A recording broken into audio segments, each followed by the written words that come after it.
बताएं सर, फिर ट्रेडर्स को आगे क्या करना चाहिए ऐसे बाजार में? देखो, पहली चीज़ है कि दीप यहाँ से थोड़ा सा हाई वॉलेटिलिटी के लिए तैयार रहना चाहिए। अभी तक आपने जो बाजार देखा है, एक तरफा देखा है, गिरावट वाला, है ना।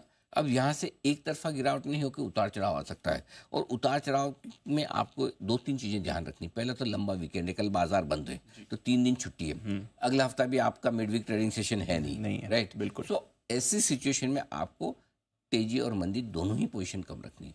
Gap up gap down opening के चांसेस सोमवार के लिए बहुत बढ़ जाते हैं, इसलिए जितना हल्का रहेंगे उतना 3 दिन की छुट्टी को अच्छे से एंजॉय कर पाएंगे, नंबर 1।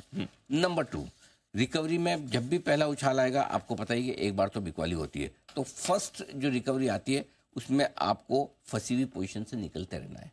इस वक्त आप है ना, सबसे पहली चीज अपना फोकस क्लियर कर लीजिए। फोकस आपका ये होना चाहिए मुझे कमाना नहीं है, कमाना नहीं है। नहीं, हाँ। कमाना नहीं, कमाने का फोकस रखेंगे तो फंस जाएंगे जी। आपका फोकस ये होना चाहिए कि फंसी हुई पोजीशन में से निकलना है। करेक्ट।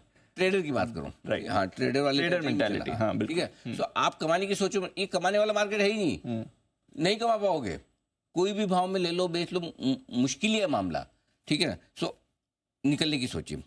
जितनी पोजीशन कम होगी या खाली होगी, उतना दिमाग ज्यादा चलेगा, है ना। मतलब पढ़ने भी बैठते हैं तो क्यों बोलते हैं कि ये सब टीवी बंद करो और ये इधर उधर नॉइस नहीं, चुपचाप कमरा बंद करके फोकस के साथ पढ़ो। क्यों? दिमाग खाली रहेगा ना तो अंदर घुसेगा, है ना। पोजीशन कम रहेगी, दिमाग चलेगा, दिमाग सही चलेगा तो काम कर पाओगे। तो इसलिए जितने हल्के रहेंगे उतना आपके लिए अगला ट्रेड अच्छा होगा। जितनी फंसी हुई पोजीशन के साथ बैठे हैं उतना ही अगला ट्रेड आपका खराब हो जाएगा। लिख के रख लो आप और एक्सपेरिमेंट करके देख लेना। तो इसलिए बोलिए, अब रिकवरी आएगी तो क्या, रिकवरी में जो टारगेट बनेगा वो आपका बनेगा 23,875, 24,000 का। बहुत लोगों के चेहरे पे मुस्कुराहट आ गया, अरे वाह 24,000 आ गया, हम तो बच जाएंगे। देखिए दीप, आप इफेक्टिवली 26,277, 26,200 मान लो, 26,200 से आप आ गए 23,500, यानी करीबन करीबन आप 2800 पॉइंट घट गए, ठीक है ना। अब 2800 पॉइंट का मतलब हो गया 10-11%, ठीक है।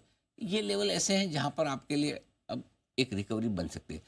2800 पॉइंट घटने के बाद या आज का मिला के 3,000, ब्रॉडली 3,000 पॉइंट माना, 3,000 पॉइंट घटने के बाद अगर 25% भी वापस रिकवरी आए 600 पॉइंट के आसपास की, तो आपका 24,100 जितना बनता है तो 23,200 से आएगी तो आपका 24,000, 23,800, 24,000 जितना बनता है। So I think somewhere near around 23,200 से 24,000 तक की यात्रा एक बार निफ्टी कर सकता है, और वहां पे आप फंसी पोजीशन में अगर वहां भी नहीं पहुंचे और पहले मर जाए तो समझ जाना हालत बहुत ही खराब है, जैसे पहले हमने कई बार देखी, ठीक है। यह बैंक निफ्टी में ऐसे में 50, 900, 51, 100 के आसपास की रिकवरी एक बार बन सकती है, क्योंकि आप 54,500 से घट के आप 50,000 आ गए, 10,000 पॉइंट घटे, 4,500 पॉइंट घटे, 900,000 पॉइंट अगर आप बढ़ जाए तो कोई बड़ी बात नहीं, 50,100 से 51,100, 200 आ जाए, कोई ये आपके लिए रिकवरी में ये लेवल्स ध्यान में रखने। नॉट नेसेसरी आज का आ जाए, हो सकता है सोमवार को आए, लेकिन आज के बाजार में कई सारी इंटरेस्टिंग चीज़ें भी बन सकती है। इतने घटे हैं तो हो सकता है आज के पैनिक में हम सपोर्ट लेवल के आसपास भी पहुंचे, बहुत बड़े। वैसे भी वो 10% के सपोर्ट पर तो आ ही रहे हैं, ठीक है।